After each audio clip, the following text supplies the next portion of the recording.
Olá, turma, tudo bem?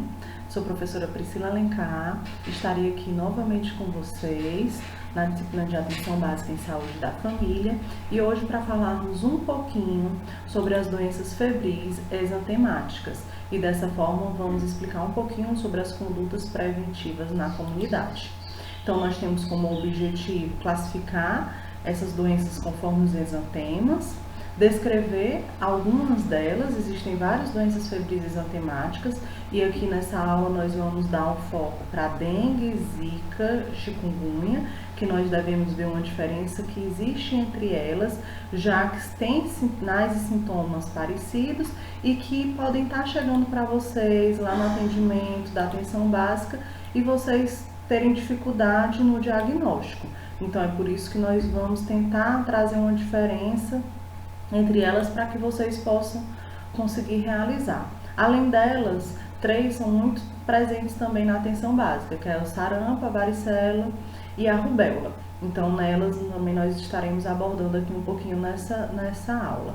E em cada uma demonstrar qual é a conduta preventiva na comunidade, qual é o tratamento, como você, enfermeiro, deve proceder. Então, iniciaremos aqui esse vídeo em relação a dengue, zika e chikungunya. Então, é uma doença, bastante conhecida, o vetor dela também, que traz essas doenças, também é bastante conhecido. E agora, nesse período de pandemia, vale se ressaltar que, visando Covid-19, alguns sintomas de pessoas que tiveram dengue, foi passado um pouco despercebido pensando ser Covid. Inclusive isso aconteceu comigo, porque vocês vão ver que no começo existe essa febre, essa dor no corpo, não tendo essa sintomatologia respiratória, mas que numa pandemia como estamos vivendo, é um sinal de alerta também para o Covid. Então tem que se saber um pouco dos sinais e sintomas e diagnosticar através dos exames laboratoriais para se ter certeza do que é que está acontecendo no quadro clínico do seu paciente, tá ok? Então, em relação à dengue, nós, pelas próprias reportagens, pela própria graduação de vocês, que vocês já devem ter realizado alguma educação em saúde, já deve ter escutado, vocês vão ver que a dengue, a zika e a chikungunya, ela tem um quadro comum de quê? De uma infecção febril aguda. Então, nós estamos falando de doenças febris exantemáticas. Então, todas essas doenças vão ter esses dois sintomas comuns, febril e exantemática. Então, todas elas vão ter febre, uma febre mais alta, outra febre mais baixa, que vai tentar trazer a diferença entre elas, e exantema, que são essas manchas avermelhadas que vai aparecer no corpo do acometido. Então, em relação a especificamente a dengue, ela é uma doença infecciosa, febril aguda, ela pode ir de forma benigna, o seu curso dela, mas existem as formas graves, que inclusive nós temos a forma hemorrágica, que é considerada a forma grave. Como agente etiológico, vale lembrar que nós temos 4 tipos de vírus do dengue. Isso quer dizer que uma pessoa pode se contaminar e ter 4 vezes dengue, porque uma vez ela pode ser acometida pelo vírus D1, outra vez D2, outro D3 e outro D4. Então, ela pode estar acometida da doença 4 vezes. Lembrando que ele é um vírus de RNA, um arbovírus do gênero Flavivírus, com esses 4 sorotipos diferentes.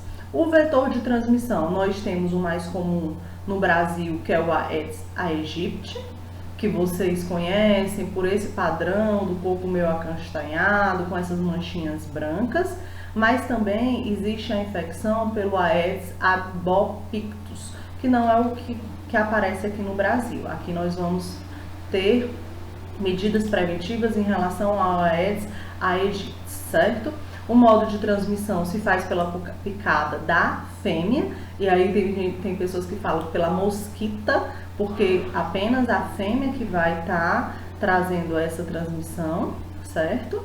Onde ela vai inocular através do sangue numa pessoa que esteja contaminada ele vai se desenvolver no organismo do Aedes aegypti. Quando ele for picar uma outra pessoa que não está contaminada, ele vai tá passando a doença, mas eu vou trazer aqui uma figurinha do ciclo para vocês. Importante falar sobre o período de incubação, que ele vai de 4 a 10 dias, que está incubado o período dessa doença, né? E a transmissibilidade é através, como eu falei, do homem infectado, que o mosquito vem, pica e depois pica outra pessoa e tá passando o vírus do D1, D2, D3, D4, conforme for a situação da doença. Então, esse período de transmissibilidade, como eu já tinha falado, é através do homem com o sangue contaminado com o vírus, D1, D2, D3, D4, que o mosquito vem, inocula, né, pica, pega o sangue e nele vai o vírus e passa para outra pessoa. Mas o que é que acontece em relação ao período de transmissibilidade? Que muitas vezes, um dia antes da pessoa vir a ter febre, vir a ter o sintoma, ela já pode estar transmitindo a doença e isso vai perdurar até o 6º dia da doença. É importante você saber porque às vezes aparece o sintoma hoje, tô com febre, tô com dengue, mas tem que ter cuidado com seus contatos anteriores, né, se na região tinha um mosquito, porque eles podem ter pego já que o seu sangue estava contaminado se tiver tido algum mosquito.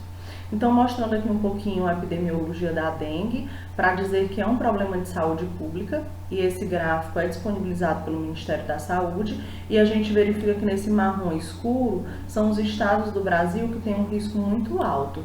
E nós estamos aqui, né, no Ceará, com um marrom escuro apresentando esse alto índice. Lembrando que esse gráfico foi de 2013, porque foi 2013 que a gente teve aquela pandemia, aquele surto em relação à dengue. Por isso que está sendo mostrado aqui, porque ficou uma situação histórica ao ponto de lembrarmos que em 2013 foi quando se teve uma grande crescente em relação à dengue. Não sei se vocês lembram das campanhas, dos hospitais lotados. Eu mesmo pude participar na época como enfermeira e nós fazíamos soroterapia, nós atendíamos pacientes graves com dengue hemorrágica na unidade básica de saúde mesmo, para poder fazer os primeiros cuidados, porque estava uma situação, como vocês estão vendo aqui no mapa, que estava cometendo vários estados do Brasil.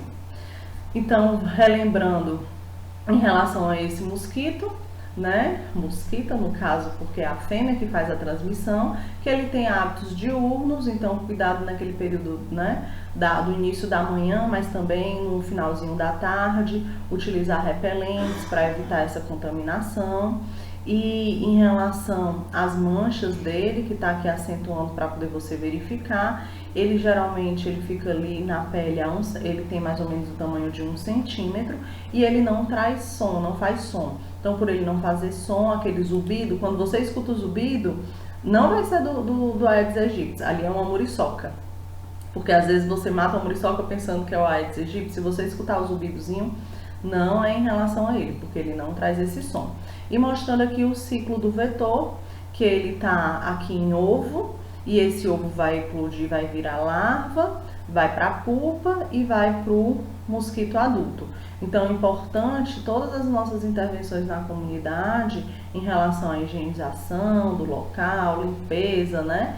Ter cuidado em relação a esses ovos, porque vocês vão ver que eles podem ficar de forma latente até 45 dias. Então ele vai ficar ali paradinho e se ele encontrar uma situação ideal, ele vai progredir para fazer todo o ciclo e vir a transmitir a doença. Então, quando ele o ovo, né, ele sai daquele estado latente, quando ele fica ali parado numa vasilha, e que por isso que uma das recomendações não é só jogar água, é passar um escovão, uma esponja, porque esses ovos eles podem ficar grudados nos recipientes, na natureza, é você ter cuidado para evitar que ele venha se reproduzir e fazer o ciclo dele. Geralmente esse ciclo de vida dele, o tempo de vida dele dura 30 dias. Depois que ele vira um mosquito, Desde o período que ele estava aqui em larva e vai virar um mosquito, ele dura em torno de 30 dias. E depois ele morre, mas existem vários na natureza e vão progredindo. Então, mostrando aqui que após 7 dias com larva, ele está maduro. Então, vai passar aqui uns 7 dias em forma de larva. Depois do ovo, ele vai vir para a larva e ele vai ficar maduro em cerca de 7 dias. Lembrando aqui da cor dele, acastanhada, com as pintinhas brancas nas pernas. Em relação à altura que ele deve ficar um homem, geralmente até 1,5 metros. Então, é a estatura mais ou menos até o ombro da maioria das pessoas, né? O horário de atividade foi início da manhã e final da tarde, então tem que ter essa rotina em relação ao repelente, a mangas compridas para evitar essa transmissão. É a fêmea que faz a picada e que vai servir de um hospedeiro infectado para outro homem, né? Que apenas é a fêmea que faz em relação a essa transmissão do vírus, né? Porque ele precisa das vias da fêmea para poder fazer essa reprodução do vírus. O clima perfeito em relação a quente e úmido, então muitas vezes está ali o sol quente, mas tem um pouquinho de água ali e ele já vem a se proliferar, certo? E um ambiente, evitar que ele esteja com água parada. Antigamente se falava só em água suja e aí venho trazer aqui para vocês, né, que também ele pode estar se reproduzindo nas águas limpas. Então o que é importante é não deixar recipientes no terreno, no meio da rua, para ele não vir a tá fazendo o ciclo dele. No entanto, a gente fala de recipiente, gente, mas existem muitas folhas que elas ficam de forma ovalada, que aquilo ali acumula líquido e também está trazendo a reprodução. Principalmente quem mora em terrenos, em sítios, tem que ter bastante cuidado em relação a isso. E aí, mostrando novamente o ciclo de transmissão, que é da pessoa saudável, ela pode vir a pegar a doença como? Com o mosquito, fêmea, picou a pessoa doente, e o mosquito infectado picou a pessoa que estava sadia e ela veio a ter a doença, né? Mostrando que ela não vai ser transmitida nunca de pessoa para pessoa, ela vai precisar do mosquito para poder fazer essa transmissão, tá certo? Então, só para relembrar em relação a isso. E aqui em relação aos sinais e sintomas, o que é que a pessoa vai sentir quando está com dengue? Então, aqui nós temos como um dos sinais essas manchas vermelhas, que são essas petequias, que é o extravasamento do sangue que vai acontecer nos vasos. A febre acima de 38 graus e geralmente nesses primeiros períodos, nos primeiros dias, vem logo o sintoma da febre, certo? Tem pessoas que têm um pouquinho de coceira, o inchaço nas articulações, a dor nas articulações é um pouco raro, mas tem pessoas que têm. Já em relação ao muscular, principalmente os membros superiores e os membros inferiores, é algo constante de acontecer. Então, nós vamos ter alguns sinais muito característicos, que é essa dor intensa muscular, essa febre acima de 38 graus, uma dor de cabeça intensa, também podem vir a acometer. E tem pessoas que têm aquela conjuntivite ou uma dor orbital, né? Uma dor no olho, no fundo do olho, que também é uma dessas características da doença. E conforme essa situação da dengue, nós podemos estar classificando as pessoas que vierem a ter a doença como um caso suspeito, como um caso suspeito com sinais de alarme e como um caso suspeito grave. Então, eu tenho essas 3 classificações em relação à dengue: suspeito, suspeito com sinais de alarme e suspeito grave. Vocês vão vendo que cada um vai complicando mais. Então, em relação ao caso suspeito, foram exatamente aqueles sinais e sintomas que eu mostrei, da pessoa ter uma febre aguda, principalmente nesses 7 primeiros dias, menos de 7 dias, com 2 ou mais manifestações clínicas. Então, a febre com náusea e vômito, com exantema e mialgia, artralgia e cefaleia, com 2 desses sintomas. Dor retroorbital, que é uma das situações que acontece muito, exantema, quando começa a ter esse extravasamento, cefaleia, petequias, né, que aí vem as petequias e depois a vermelhidão maior no corpo. São situações que podem estar mostrando que o paciente teve dengue. Além disso, se ele não apresentou muito desses sintomas e chegou com febre, eu posso fazer a prova do laço e ver se ela deu positiva, que eu vou mostrar aqui para vocês como é, e se no exame sanguíneo dele, no hemograma, foi detectado leucopenia, certo? Poucos leucócitos no sangue. Então, eu considero um caso suspeito de dengue se a pessoa reside ou viajou nos últimos 15 dias para uma área epidemiológica. Aqui o Ceará é uma área epidemiológica. Se tem ocorrência de dengue ou presença do vetor ali na região que você vive.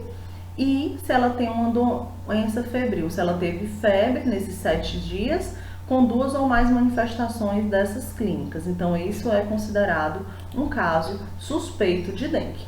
E um caso suspeito com sinais de alarme é quando começa a ter a diminuição da febre, que a literatura ela traz muito como a defervescência da febre. Quando a febre está diminuindo, é a fase que a gente considera mais grave da dengue. Vocês vão ver que o ciclo da doença ela é dividido em 3 fases.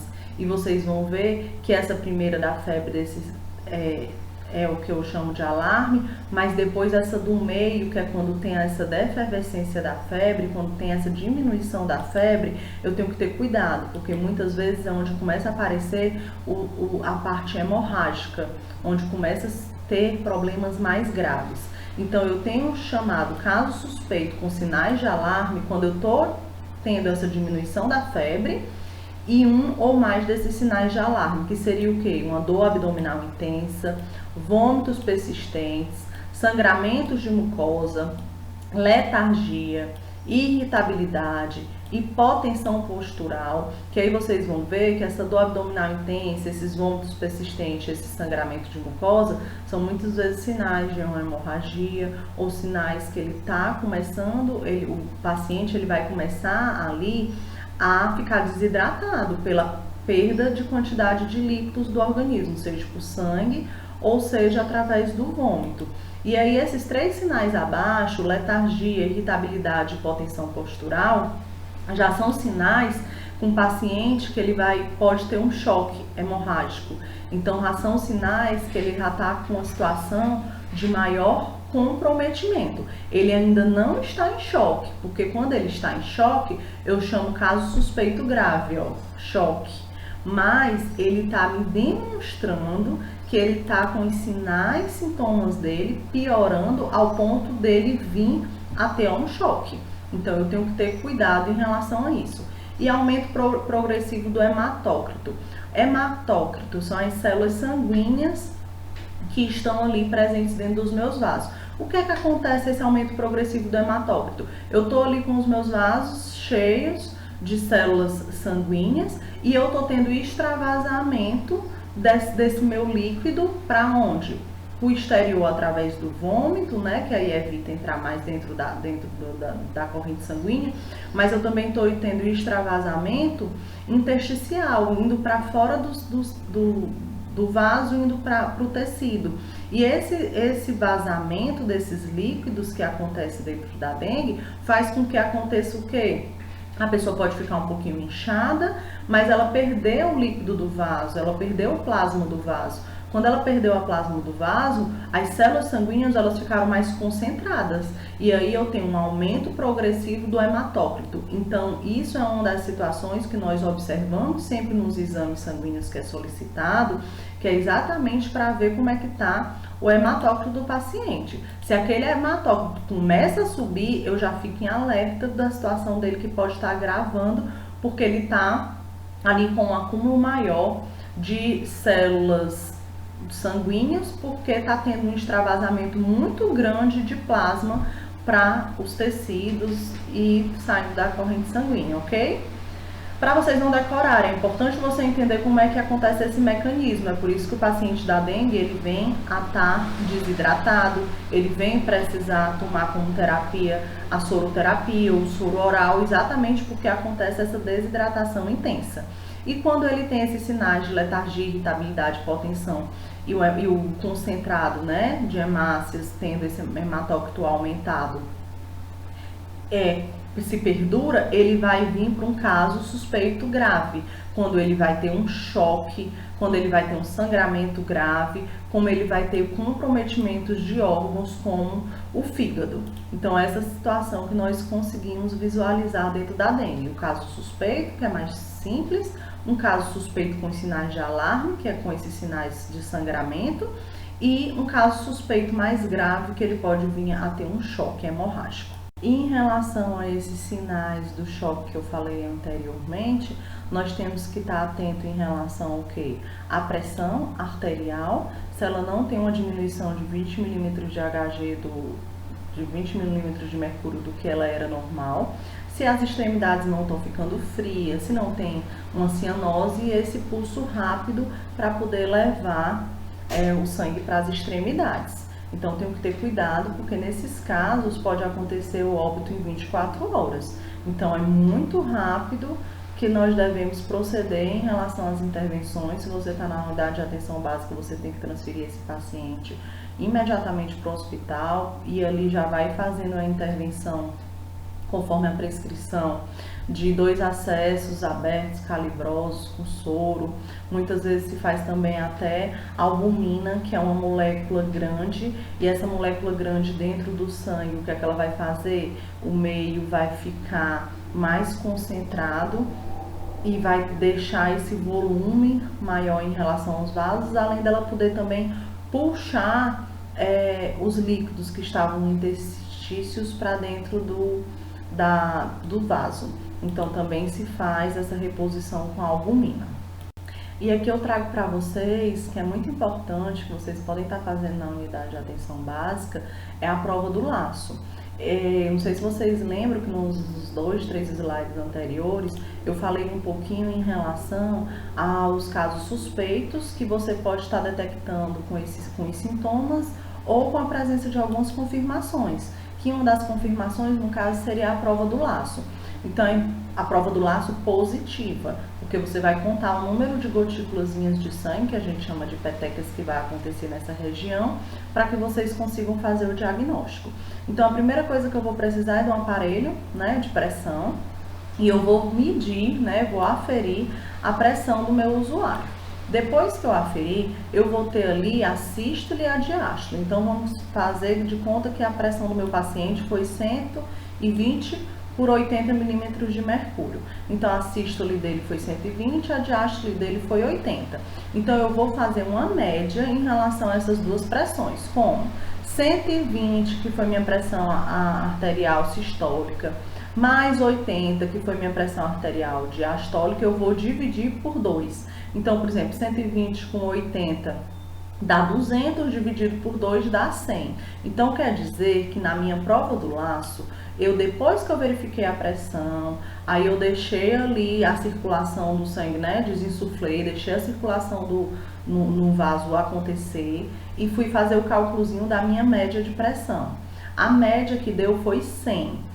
Daquele meu paciente que eu estou usando. Então, o que é que eu vou fazer? Vou botar novamente ali o manguito, vou insuflar a pera de forma até chegar a pressão de 100 milímetros de mercúrio ali no meu aparelho de pressão.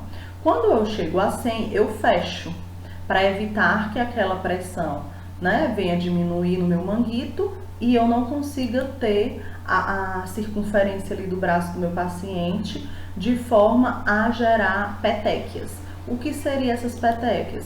É nessa região aqui, onde eu vou lhe mostrar como é que você vai verificar se não vai ter alguns pontinhos de sangue, que aí eu considero petequias. Esse extravasamento, esse tempo que eu vou segurar na pressão de 100 milímetros de mercúrio vai ser de 5 minutos para adulto e de 3 minutos para criança. E eu vou verificar depois uma contagem em relação à quantidade de petequias que teve.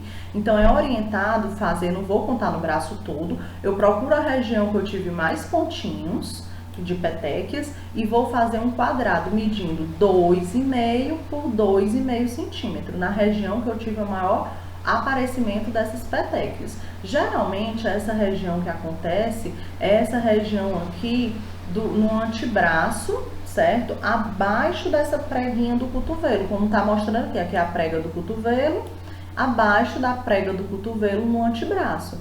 Mas se, por exemplo, eu tiver em outra parte do meu braço, esse extravasamento até maior do que aqui, eu vou fazer esse quadradozinho lá no outro local, tá? Porque eu tenho que observar no membro todo onde é que tem mais. Eu só tô trazendo que a literatura mostra que esse é o local que geralmente tem um maior aparecimento dessas petequias. E esse quadradozinho serve para eu delimitar esse ponto que a literatura traz como um padrão, porque eu vou ter que contar. E aí eu vou, depois desses 5 minutos, eu vou abrir, né, e fazer a contagem dessas petequias. E essas petequias, se eu tiver 20 ou mais petequias, eu considero a prova do laço positiva, isso em adultos. Em crianças, eu uso a média de 10 ou mais petequias para considerar a prova do laço positivo. Então, aqui eu trouxe as observações que eu até já falei, que é para atentar para todo o braço. E outra coisa importante, às vezes você está fazendo um paciente e não chegou em 5 minutos, com 2 minutos ele já está cheio de petequias pelo corpo. Quer dizer que ele está tendo uma hemorragia, um extravasamento de sangue para o tecido. Eu não preciso esperar os 5 minutos, eu já vi que ali deu prova do laço positiva, que já tem mais de 20 petequias, no caso do adulto, no quadrante de 2,5 por 2,5. Então eu não vou deixar com que ele tenha mais extravasamento, porque eu estou aumentando a hemorragia desse meu paciente, tá certo? E em relação à dengue ainda, é importante a gente salientar sobre o diagnóstico. Então o diagnóstico ele é clínico pelos sinais e sintomas, mas ele também é laboratorial. Como? A gente vai verificar a sorologia, se ele tem anticorpos, né? E aí a gente faz o teste de ELISA, que é solicitado no 6º dia dos sintomas. Quando ele é solicitado antes, ele muitas vezes ele dá negativo. Por quê? Porque ainda não teve tempo de ter essa interação no anticorpo para proliferar. Então vocês vão ver que geralmente até o 5º dia do início dos sintomas, o que a gente pede é a detecção dos antígenos virais, que é para saber se existe o vírus. Depois do 5º dia, eu já posso pedir a sorologia para ver se eu já tenho um anticorpo, porque já deu para ter essa sensibilidade. Então, é importante você perguntar ao seu paciente há quanto tempo ele está com aquele primeiro sintoma, para que você faça o cálculo e saiba se você vai pedir para ele para questões de gasto, mesmo do governo, né, ou particular, conforme seja, para você não estar solicitando um exame que vai dar um resultado sem ser fidedigno por causa do tempo. Certo? Então é importante vocês saberem que exame solicita por cada tempo. Mas, por exemplo, se eu fiz o dos antígenos virais até o 5º dia e ele já deu positivo, então não preciso ir lá pedir o ELISA, que é o do anticorpo. Eu já estou vendo o vírus, então eu já tenho um caso ali positivo. Mas se esse até o 5º dia, mesmo assim ele der negativo, eu tenho que tirar uma prova solicitando o outro, que é o do ELISA, certo? Então sempre eu vou procurar o resultado positivo. Outros exames que nós solicitamos juntos, sempre se pede toda a situação sanguínea de leucócitos, um hemograma completo. Lá eu vou ver o hematócrito, que aí eu mostrei para vocês quando ele tem um aumento, quando ele vai aumentando, já é um sinal que eu vou observar se não está tendo gravidade. Vejo em relação às hemoglobinas, né? Vejo os leucócitos, plaquetas, em relação à própria albumina. Em relação às plaquetas, é uma situação que nós observamos muito em relação à hemorragia. Mas isso não significa que ela está diminuindo, que você vai ter hemorragia. Ela pode ter diminuído e depois ela subir, né? Pela ingesta de líquidos, pela própria recuperação do paciente. O importante verificar nas plaquetas é se ela não está decrescendo, mostrando que sim, a situação ela se está agravada. Então é importante, por isso que o paciente com dengue, vocês vão ver aqui que eu vou mostrar um cartão de acompanhamento, nós devemos acompanhar. Geralmente ele veio hoje, eu peço para ele passar 1, 2 dias em casa e ele volta, dependendo dos sinais e sintomas. Tem paciente que tem que vir todo dia, tem paciente que eu boto para ele vir de 2 em 2 dias. Por quê? Porque eu tenho que pedir um hemograma completo dele para verificar o hematócrito, os leucócitos, as plaquetas, albuminas, em relação à situação dele, para não deixar ele ter uma hemorragia, não deixar ele ter um choque. Então as células sanguíneas, elas têm que ser sempre analisadas. E atenta sempre a um diagnóstico diferencial, porque muitas vezes você pode confundir com outras infecções virais que nós vamos ver aqui, como uma gripe, como uma rubéola, com outras doenças febris exantemáticas. Então é por isso que é importante a gente conhecer aqui cada uma, para que a gente consiga, na hora que vem um paciente, tentar fazer um diagnóstico conforme a situação dele. Lembra que eu falei para vocês que a dengue ela tem algumas fases? Esse gráfico ele mostra aqui em relação a essas fases. Ele tem a fase febril, que são 3 fases, certo? Que é aquela fase que ele tem aquela febre logo inicial. Então, por exemplo, em relação à temperatura, ele já vai ter aquela temperatura mais alta nessa fase febril. Em relação às manifestações clínicas, ele pode vir a já ter uma desidratação. Os laboratórios, o hematócrito dele ainda está baixo, porque não teve ainda uma quantidade de extravasamento de plasma o suficiente ao ponto de aumentar a concentração. Mas a viremia dele, a quantidade de vírus, vai estar alta. É por isso que até o 5º dia, geralmente, a gente pede o exame para detectar o vírus no organismo, não é isso? Aí eu vou ter uma fase que eu chamo de crítica, que é onde eu tenho um extravasamento maior plasmático, onde acontece geralmente os casos de hemorragia. É naquele período que eu falei que tem aquela defervescência da febre, ó aí a febre, ó, ela vem diminuindo. Então esse período que a tua febre está diminuindo, que a febre do paciente está diminuindo, você tem que alertar para ele alguns sinais de gravidade, que foram aqueles sinais que eu falei em relação à dor abdominal, em relação à taquicardia, sangramento de mucosa, porque ele pode vir a ter um choque se aquela situação se perdurar. Então, às vezes ele pensa, diminuiu a febre, eu já tô ficando bom, mas aí eu tenho que estar com o sinal e deixar ele muito consciente disso, tá certo? E aí vocês vão ver que aqui eu tenho uma subida do hematócrito, que é exatamente mostrando que as plaquetas estão diminuindo no meu paciente, ele vai ter um extravasamento maior de sangue e as células sanguíneas vão ficar mais concentradas, tá certo? É essa chamada fase crítica. E onde eu já começo a ter anticorpos, né, IgM, que é da fase aguda que está acontecendo no meu corpo, porque eu já estou sensibilizando. É por isso que o exame da ELISA eu peço mais ou menos aqui depois do 6º dia, porque é quando eu vou conseguir ter detectado a presença do anticorpo. Então vocês estão entendendo que as fases, elas têm um porquê daqueles sinais e sintomas. Então a melhor forma é vocês estarem aprendendo dentro desse gráfico, porque ele traz toda uma ação-reação do organismo em relação a isso. E a última fase, que é a melhor, que eu estou me recuperando. Então eu já vou ter ali, não tenho mais sinais de temperatura elevada e nem baixa, eu já tenho esse líquido já sendo absorvido, eu já tenho as minhas plaquetas elevadas e o meu hematócrito já baixo. E a presença ali do IgM quer dizer que eu estou tendo ainda a infecção, que ainda tem os meus anticorpos ali presentes, ok? Então é importante vocês estarem sempre revisando em relação a esse quadro, em relação a essas fases e os sinais e sintomas que acontecem em cada fase, para que vocês possam verificar se o paciente que está vindo para vocês, ele já está numa fase de recuperação que você vai ficar mais tranquilo em relação a outro paciente, até para poder você estar classificando melhor os pacientes que você vai atender quando você não conseguir atender todos. Alguns termos importantes que nós falamos. Caso suspeito, nós falamos nos slides anteriores, que é um caso suspeito. Vocês não podem sair sem saber o que é um caso suspeito, porque vocês vão ter que notificar, certo? Sinais de alarme, não pode deixar o paciente sair da consulta sem vocês explicarem esses sinais de alarme. E o acompanhamento por estadiamento, por fases, que foi esse acompanhamento que eu mostrei para vocês. Nesse gráfico anterior, não falei de 3 fases? febril, crítica e recuperação. Então, são os estágios. Então, vocês vão ter que fazer o acompanhamento do paciente com vocês conforme esse estadiamento. E aqui, vocês lembram o que é caso suspeito?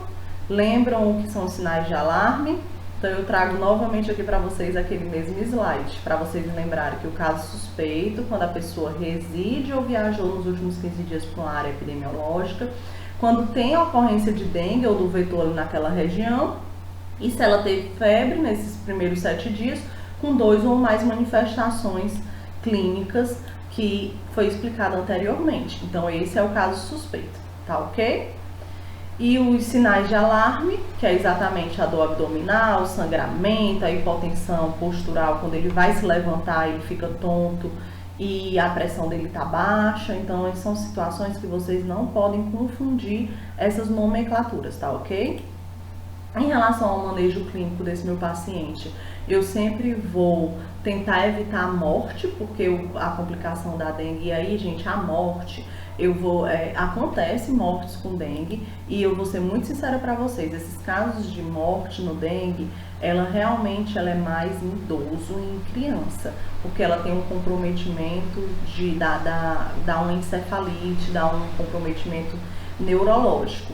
Já nos casos de adultos, geralmente ela corre de forma benigna e não tem essas complicações. Só que nós não sabemos, então nós temos que atender todo paciente para evitar que ele venha complicar.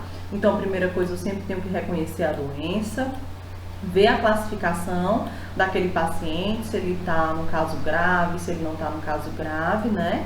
Ver as alterações dele clínicas, né? E adotar a conduta ideal para cada caso. Então, é por isso que é importante vocês saberem cada caso para poder adotar a melhor conduta.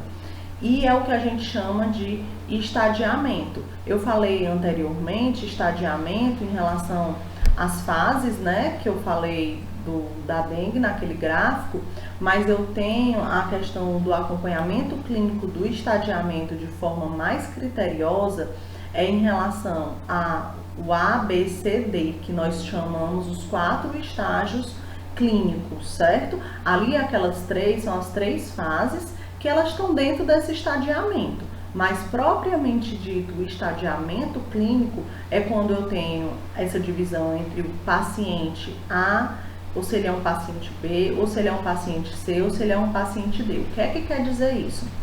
O paciente A é um paciente que ele vai ter um tratamento ambulatorial, certo? Apenas um paciente ambulatorial. E eles vão se consultar nessas 48 primeiras horas, mas ele não apresenta sangramento e nem sinais de alarme nenhum. Então, é um paciente que está ali na minha atenção básica e que eu vou fazer o atendimento que for preciso para ele.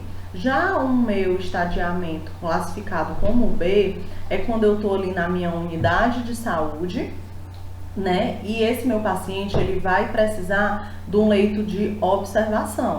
Ele vai estar sendo observado por causa dos sinais e sintomas que ele vem a apresentar. E ele pode ter algum tipo de sangramento ou ele teve a prova do laço positiva. Então, se ele teve algum tipo de sangramento, eu tenho que observar ali, esperar os exames desse meu paciente, ver como é que ele se comporta para saber se aquilo ele pode ir para casa com as intervenções ou se ele vai precisar de ser tratado como nível C. O que é uma pessoa tratada como nível C? É que ele vai precisar de um hospital, ele vai precisar de internação, porque ele apresenta esses sinais de alarme, e esses sinais de alarme que ele está apresentando são sinais que ele pode vir a ter choque. Então, vocês estão vendo que tem uma forma gradativa. O A é mais simples, que ele fica ali só no ambulatório. O B, ele já fica ali no leito de observação. O C, ele já tem que ser internado mesmo no hospital. E o D, quando ele já tem sinais de choque e ele vai precisar de uma UTI para um tratamento ideal. Então, esses são o estadiamento clínico do meu paciente com dengue. São os estágios de tratamento que eu vou ter que estar realizando conforme a gravidade, os sinais e sintomas que ele venham a apresentar. Para tratamento, Não tem esse tratamento específico, então nós vamos tratar as coisas que vão acontecendo. Se ele está com dor, eu vou dar um analgésico. Se ele está com febre, eu vou dar um antitérmico, fazendo uma hidratação oral e uma hidratação endovenosa para poder aumentar a concentração de líquido nos vasos e ele evitar ter hipotensão e outras situações de gravidade. É recomendado para a hidratação oral em situações de adulto 80 ml por quilo nas 24 horas. Então eu vou multiplicar esse 80 ml, se eu for paciente com 1 quilo é 80 ml, com 2 quilos é 160 ml, com 3 quilos é 240 ml e eu vou multiplicando. Então olha que um adulto, né, com a média de 60 quilos, é um adulto que ele está precisando mais ou menos em torno do adulto, né, quando a gente faz o cálculo direitinho, um adulto ele geralmente precisa uns 3 litros de água. Aí eu digo de água, mas não é só água, tá? É hidratação oral, pode ser o soro oral, pode ser suco, pode ser água de coco, líquidos, para poder ver se tem esse aumento, né, em relação às plaquetas. E 20 ml por quilo hora, aí é no caso com evidências de pacientes que teve realmente essa perda de líquido, que teve extravasamento, que teve uma hemorragia, eu tenho que estar, ou vômitos, né, eu tenho que ter uma quantidade ainda maior, porque esse último aqui eu calculo por hora, então ele vai dar uma quantidade de líquido muito maior. Importante aqui não utilizar o AS, ácido acetil salicílico, por causa das complicações de evitar sangramento e anti-inflamatórios. Então, são 2 medicamentos que nós não utilizamos na dengue para evitar essa hemorragia. Aqui é o cartão do acompanhamento da dengue. Ele foi muito utilizado no surto em 2013. Confesso que hoje a gente não vê muito nas unidades de atenção básica sendo utilizado. No entanto, é importante, porque através dele a gente consegue fazer um acompanhamento. Ele tem recomendações aqui nos sinais de alarme para que a pessoa veja, né, e que não deixe de ser falado. Ele fala das recomendações de tomar bastante líquido, né, e de ficar atento para esses sinais de alarme. Ele ensina como se faz o soro caseiro, que é 1 colher de café de sal, 2 colheres de sopa de açúcar e 1 litro de água. Eu faço essa mistura e tomo, porque aí isso vai aumentar a possibilidade de trazer os líquidos de fora dos tecidos para dentro do vaso, por deixar o meio mais concentrado em relação a isso, né? Por causa das misturas que é realizada entre o sal e o açúcar. Mas tem unidade que já tem ele prontinho, você pede só para diluir 1 litro d'água. Quando não tem, que você ensina a fórmula. Em farmácias nós também compramos, certo?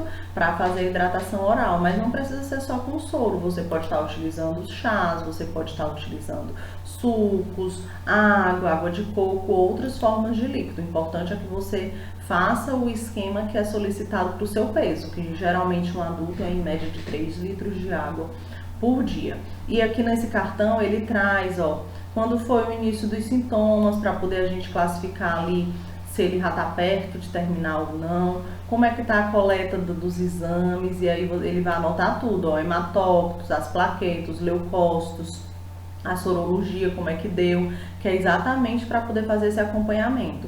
E os sinais vitais em relação à pressão, e aí anota todos os dias se ele está fazendo esse acompanhamento de forma diária, para a gente verificar se não teve nenhuma situação agravante. E a temperatura também, para saber se ele já está entrando naquela fase em que tem o declínio da temperatura e que a gente tem que ficar mais alerta com os sinais de sangramento. E aí ele tem uma segunda coleta de sangue, uma terceira coleta. Então, uma doença que geralmente a gente trata ali em 1 semana, o paciente que ele é simples, ele é tratado em 1 semana.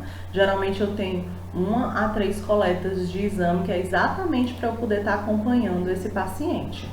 Não podemos deixar de falar que ela é uma doença de notificação compulsória, então tem que ser notificado nessa ficha, certo? De forma obrigatória, e aí eu trago aqui a ficha do Ministério da Saúde para vocês verificarem situações gerais do paciente que tem que ser colocado, situações individuais do nome, idade, sexo e situações da própria notificação.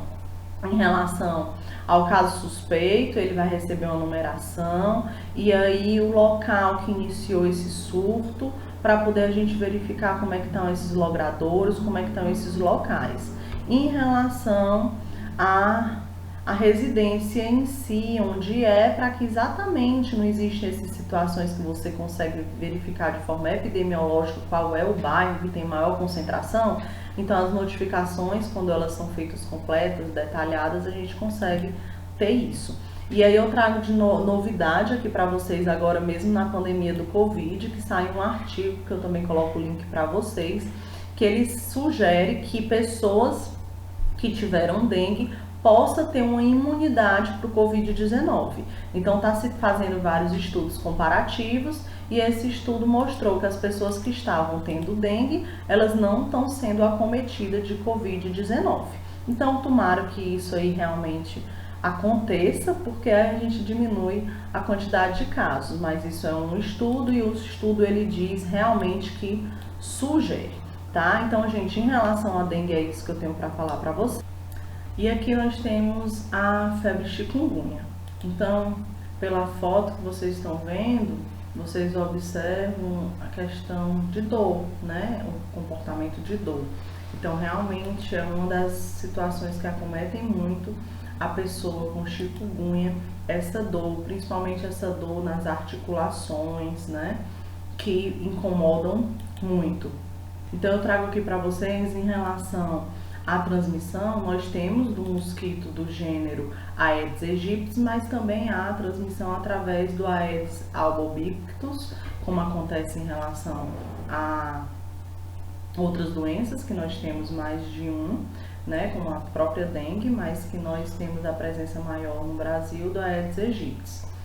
Em relação ao hospedeiro, diferente da situação anterior, eu tenho aqui também um macaco como uma forma de hospedeiro e eu tenho a transmissão aqui, além do mosquito, eu tenho a transmissão via vertical e transfusional. Então é uma situação que a mulher com chikungunya, ela pode estar transmitindo a doença para o seu feto através da transmissão vertical.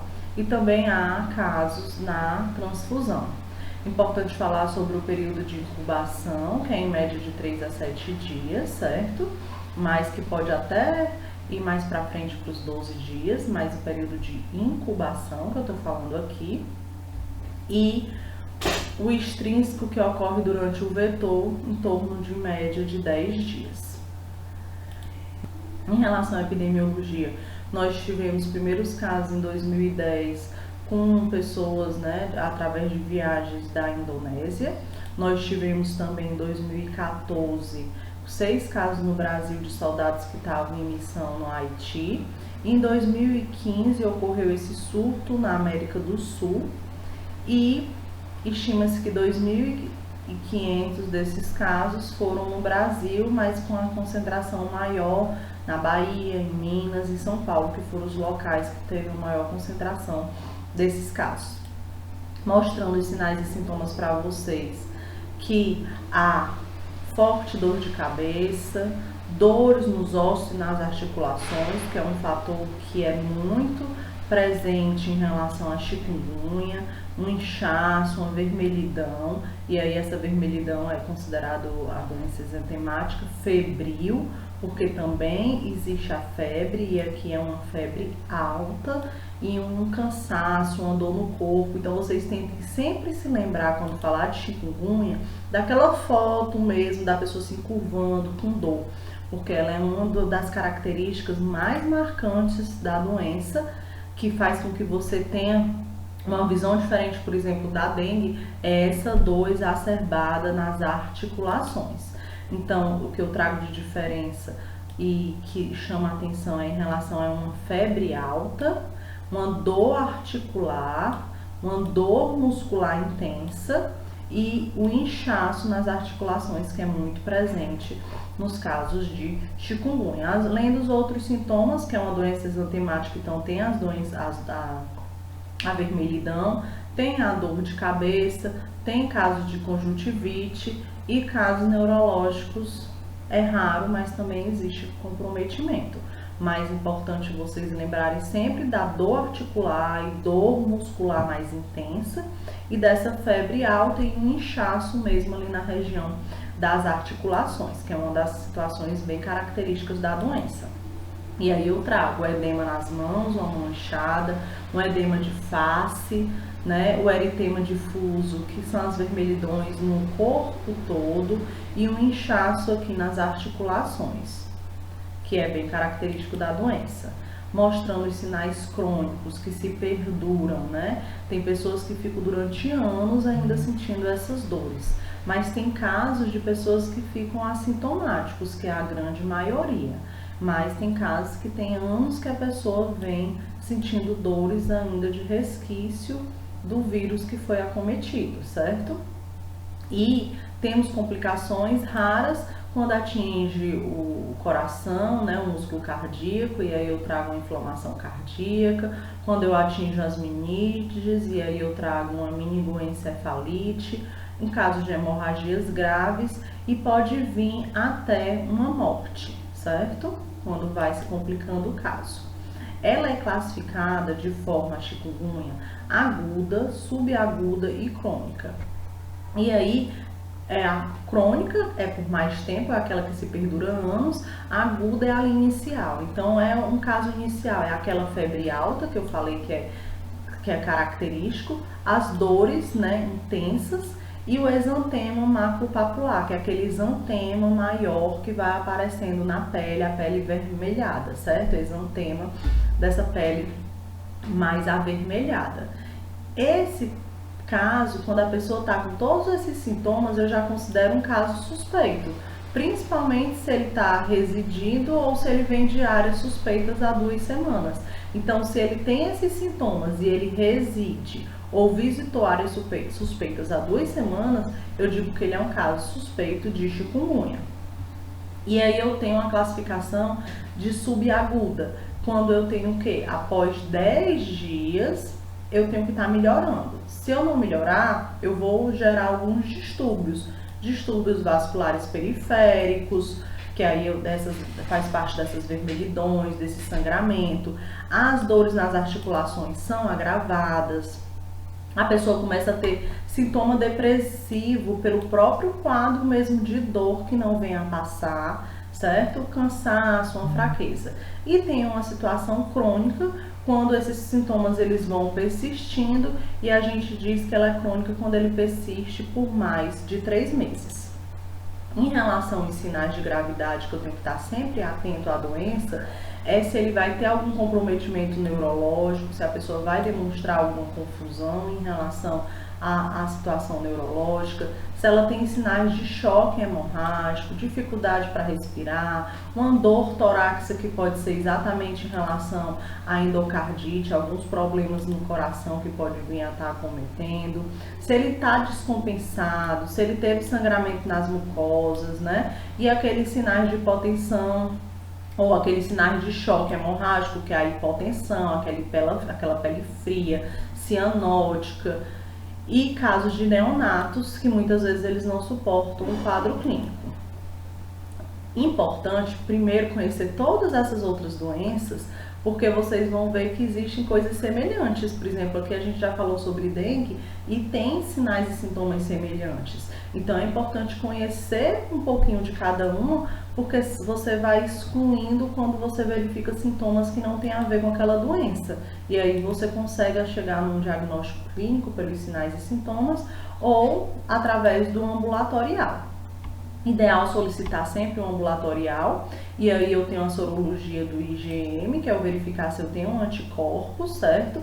Que já pode aparecer logo no primeiro dia da doença, mas ela tem uma sensibilidade maior no 4º dia.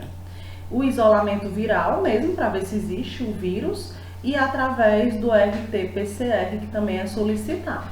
Então, eu também considero como caso confirmado quando eu tenho a presença do anticorpo. No caso, o IgM, se ele for ali de forma recente, ou IgG, quando ele já está com um período de tempo maior, que é lá quando ele vai na crônica, que eu já tenho as células já sensibilizadas de forma de ter criado uma janela imunológica e eu tenho as células IgG. E eu solicito alguns exames específicos para poder fazer esse acompanhamento.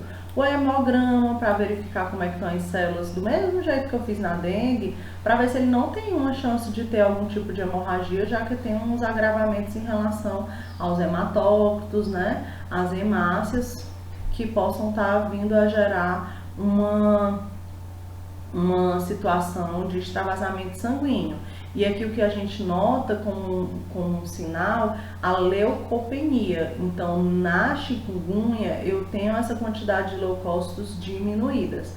E eu peço testes bioquímicos, verifico como é que está a situação do fígado, TGO, TGP, creatinina, porque ele pode estar atingindo também alguns órgãos, né? Principalmente esses hepáticos, cardíacos, renais, como sinal de gravidade. Então, eu também tenho que estar investigando essa situação para ver se ele não vem a ter complicações.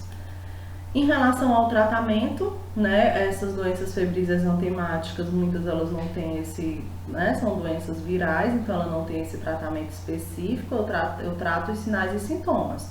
Então eu trato com medicações, para os efeitos que estão acontecendo, né, e aí eu tô com dor, com febre, eu uso um antipirono, paracetamol, principalmente a dor nas articulações, mas tem casos que o paciente não consegue melhorar aquela situação da dor e eu tenho que usar medicamentos opioides, como um tramal, uma cadeína, um remédio mais forte para poder estar trazendo esse conforto nas dores das articulações, que vocês vão ver que o paciente se refere bastante.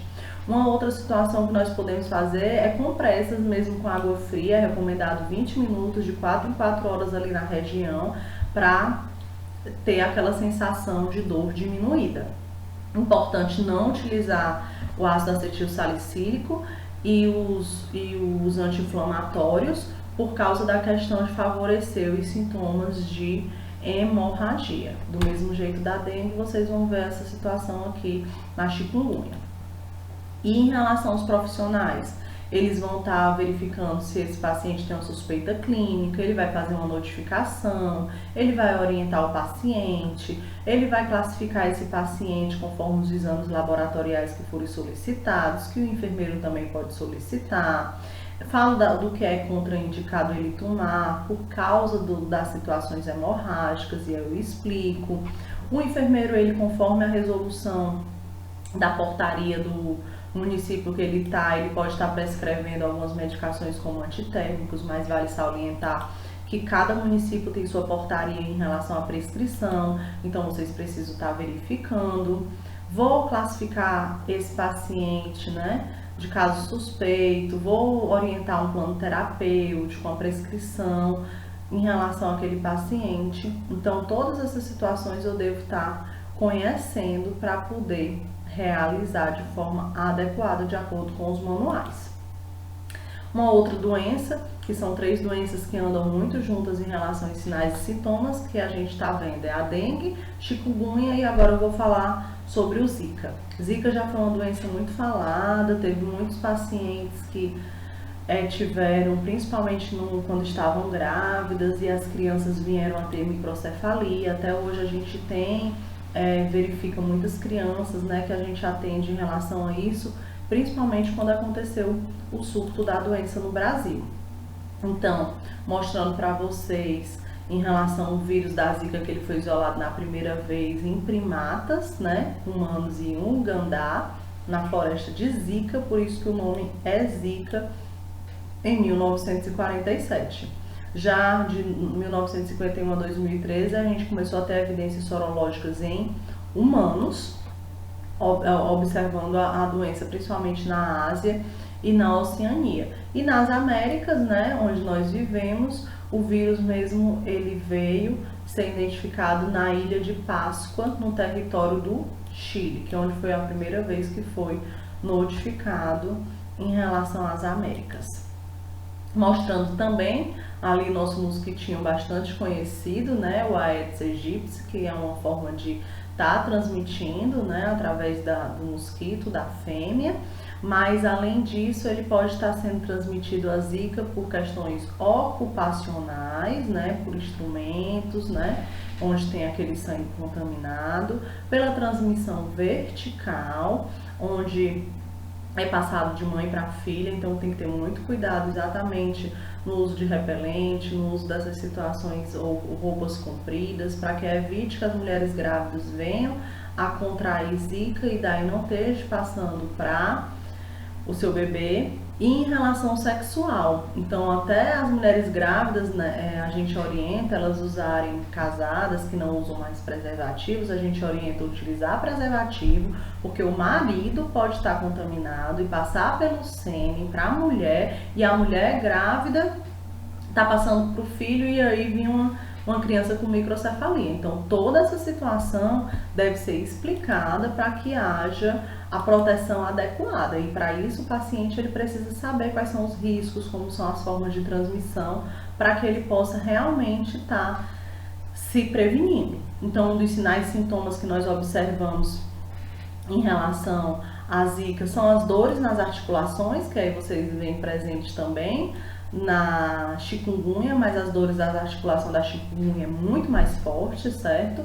E aí eu tenho febre e dor de cabeça, exantemas, porque eu estou falando de uma doença exantemática febril, dores de garganta, tem paciente que vem a ter vômitos, tem paciente que vem a apresentar esses sangues no esperma. Então aqui são alguns sintomas do paciente com zika, mostrando para vocês exatamente como é esse exantema, e é uma das situações da doença que a gente verifica bastante, é esse exantema maculopapular, que ele é um exantema que você verifica ele de forma maior, você visualiza bem a vermelhidão do corpo, como você não visualiza tão bem nas outras doenças. Então isso é um diferencial em relação à zika, certo? E pruriginoso, então coça, você sente coceira, certo? E a febre intermitente, então são duas situações bem características, esse exantema maculopapular pruriginoso e a febre intermitente no zika. Além disso, tem as artralgias, mialgias e tem essa hipertemia, né, conjuntival que possa vir a acometer. Então, tem os outros sintomas, mas esses são muito característicos do zika, que é exatamente para poder você conseguir fazer um diagnóstico diferencial. Então, trazendo aquele mesmo quadrozinho, uma das situações que a gente verifica é a hipertrofia ganglionar intensa, principalmente aqui nessa região da garganta, né, pescoço. A coceira, ela já apresenta, como não apresenta nas outras, de forma moderada e intensa, que é uma das situações que nós conseguimos verificar de forma maior. E as manchas, ó, de 90% a 100% dos casos, elas têm essas manchas de forma intensa. Então, são três características bem presentes no Zika vírus, certo? O tratamento é o repouso, os medicamentos para dor, que aí no caso eu estou utilizando paracetamol, mas não utilizar como as outras doenças pelo risco de ter hemorragias, né? O AS, os ácidos acetilsalicílicos e os anti-inflamatórios. Então, bastante líquido, repouso, para que faça com que o ciclo do vírus ele venha a ser diminuído e os sinais e sintomas venham a estar sendo diminuídos. Como diagnóstico também eu tenho que pedir exames, até porque essas doenças são muito parecidas, então quando eu peço uma sorologia, eu consigo detectar qual é o vírus que está tendo ali, né? O isolamento viral, eu consigo verificar qual é o vírus que está tendo ali, se é o da dengue, se é o da chikungunya, ou se é o do Zika. Eu peço também a sorologia para verificar se eu já tenho sensibilidade dos meus anticorpos e eu faço um isolamento viral do RT-PCR. Nesses casos que eu tenho o exame de forma específica, eu considero um caso confirmado, certo? E além disso eu peço um hemograma para verificar de forma geral as questões das células de defesa, de trombocitopenia, elevação do PCR, porque como ela traz um quadro inflamatório, esse PCR aqui é a proteína C reativa, ela vai dar elevada mostrando que tem um sinal de infecção. Em relação à microcefalia, que foi uma das coisas que a gente começou a falar, ela realmente pode acontecer através do Zika de forma congênita, passando da mãe para o filho na placenta, mas ela também é causada de forma infecciosa, a microcefalia, né? Através de maus hábitos, né? Através da genética mesmo, pode estar acontecendo. Mas quando ela vem a ser acometida, a microcefalia ela é diagnosticada, o que é que acontece? Eu tenho um retardo neurológico, psiquiátrico, e aí eu posso ter até uma situação de morte, quando a situação é mais agravada. Então eu tenho que ter cuidado em relação aos efeitos que essa doença pode trazer para o feto, para a pessoa que venha a ter essa contaminação. Então, além do retardo neurológico, psiquiátrico, a pessoa pode ter epilepsia, ela pode ter um crescimento reduzido do crânio, que inclusive é uma das formas que a gente utiliza para fazer esse diagnóstico, é a medição. Ela já teve várias medidas modificadas, a que eu estou utilizando aqui para vocês é a do Ministério da Saúde de 2017, aqui, que ela fala que o perímetro cefálico para a menina, ele tem que estar nesse valor de 30,24, se ele estiver abaixo desse valor, eu considero microcefalia, e para o menino 30,54, se ele tiver centímetros. Se ele estiver abaixo desse valor, eu também considero microcefalia. Então esse é o valor mais preciso que a gente consegue verificar, e foi na publicação de 2017, que é exatamente para poder a gente observar o tamanho do crânio, porque a partir daí provavelmente tem um déficit cognitivo, visual, auditivo, pelo próprio aperto ali, né, da região do encéfalo, que não consegue se desenvolver. E aí o Ministério da Saúde, ele detecta essa situação da Zika com a microcefalia em 2015. Não sei se vocês lembram, mas a gente via muito isso em jornais, via muito isso em comunicados, e uma situação bastante desesperadora para as grávidas. Então, o que é que ele falou nessa publicação? O Ministério da Saúde confirma neste sábado, dia 28, isso de 2015, novembro de 2015, a relação entre o Zika vírus e o surto de microcefalia na região do Nordeste. O Instituto Evandro Chagas, órgão do Ministério em Belém do Pará, encaminhou o resultado de exames realizados em um bebê nascida no Ceará com microcefalia e outras malformações congênitas. Em amostras de sangue e tecido foi identificada a presença do vírus Zika. A partir desse achado do bebê, que veio a óbito, o Ministério da Saúde considera confirmada a relação entre o vírus e a ocorrência da microcefalia. Então foi uma descoberta que fez com que as gestantes viessem a se preocupar de forma maior por causa desse grande comprometimento que pode ter o acometimento do Zika. Então a gente tem que estar preparado na educação em saúde, fazendo com que os nossos pacientes eles consigam saber para se proteger. Então eu tenho como medida de controle mesmo esses cuidados, essas prevenções, para evitar que a pessoa venha a se contaminar. E os medidas gerais de cuidados com as febres, com as dores, né, no corpo, com as medicações, como eu falei anteriormente. Em relação às gestantes, esse cuidado é redobrado em relação à transmissão transplacentária, certo? Como medidas de controle da comunidade, o combate mesmo ao vetor, para não ter essa disseminação, tirar os criadouros, já que eu tenho o mosquito do Aedes aegypti, que é uma fonte de contaminação. Então, todas aquelas situações detalhadas que eu falei da dengue, ela deve se perdurar. Fazer bastante educação em saúde, fazer mobilização para que evite que casos venham a acontecer. Então eu trago aqui os cuidados gerais que servem, como todos eles são transmitidos, a dengue dengue, a zika e a chikungunya são transmitidos pelo vetor, né, o Aedes aegypti. Todos esses cuidados que eu posso ter em relação à caixa d'água, em relação a remover as folhas, né, dessas calhas, não deixar a água parada, lavar mesmo fazendo com escovão os tanques, manter as tampas, com tampa os recipientes de água para evitar acumular, colocar o lixo em saco plástico e manter essa lixeira fechada para que aquele saco não venha acumular, tirar as águas dos pneus, deixar as garrafas viradas para baixo, cuidado com os vasos de plantas com água e sim colocar terra. São situações que evitam a proliferação do mosquito. Então, se eu estou evitando a proliferação do mosquito, eu estou evitando essas 3 doenças a acontecer. Trago aqui em relação a chartzinha que mostra vistoria da dengue. Aí o dono da casa diz: aqui ninguém entra. Esse já está contaminado pela ignorância. Então, assim, lógico, gente, a gente não sabe que não é.